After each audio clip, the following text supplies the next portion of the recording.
Now take a look at this article by the Washington Post. It criticizes the Trump administration for religious Christmas messages. Our resident theologian, Jonathan Morris, joins us now, the perfect person to talk about this. This is an effort, Jonathan, to separate Christianity and Christmas. That's insane. What say you? You know, I think a lot of it is a lot of people out there are trying to be inclusive, and that's a great thing. In other words, don't say Merry Christmas to somebody who's not celebrating Merry Christmas in an offensive way.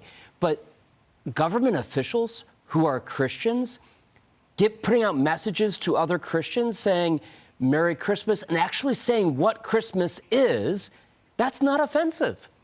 Just as I would want a Jewish person to tell me, wish me the best on Christmas, I would do the same thing for a Jewish person or a Muslim person. And I would hope I would be saying what they are celebrating and understanding what they're celebrating and wishing them the best on their day. And this, instead of like putting everything to the lowest common denominator, happy holidays, I don't want to offend you. That's not helpful. That's not historical. That's not true. Yeah. You're absolutely right.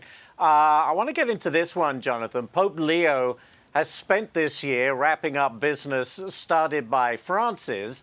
Next year is going to be solely his year. At the Vatican, it seems like he's already shaping a radically different lifestyle. Do you see him bringing a lot of change to the global church? Yeah, one of the big differences is, maybe it's cosmetic, but it's actually a big deal. Pope Francis decided not to live in the papal apartments. He decided to live in a hostel, basically, inside the Vatican, but kind of rejecting the papal apartments as being too luxurious. And in all honesty, they're not that luxurious. Yes, they're big and they're grand, but it's not a comfortable setting. You know, it's a lot of marble. It's pretty cold.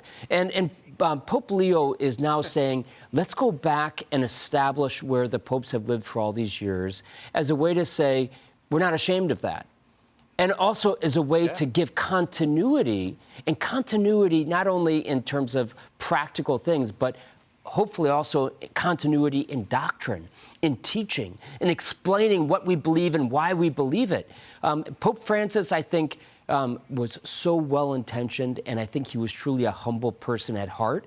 But I think he rejected some things that there's nothing wrong with, including just great tradition. Yeah. Okay, I want to get this one in before we run out of time, Jonathan. Do you see Leo's replacement of conservative bishops a worry for the American right, or should we even consider that?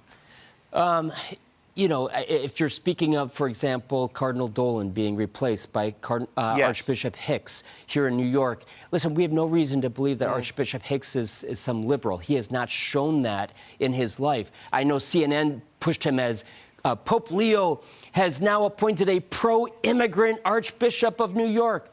Well, Christians are pro-immigrant, right? That's actually Jesus was pro-immigrant. And now there's different ways to be pro. In other words, if somebody is saying, hey, we don't care about legality, we don't care about laws, well, that's not exactly according to Jesus' teaching either. So I would say, let's not jump ahead of us and say ourselves and say Pope Leo is naming all liberal bishops. I just don't believe it. We'll have to leave it there. Jonathan Morris, great to see you. Thank you, Ashley. Happy New Year, too. Merry Christmas. Thank I believe you might celebrate that, as I do. Yes, Merry Christmas to you. Thank you. And if you don't, staying on do not Pope be offended. Leo. No, not at all.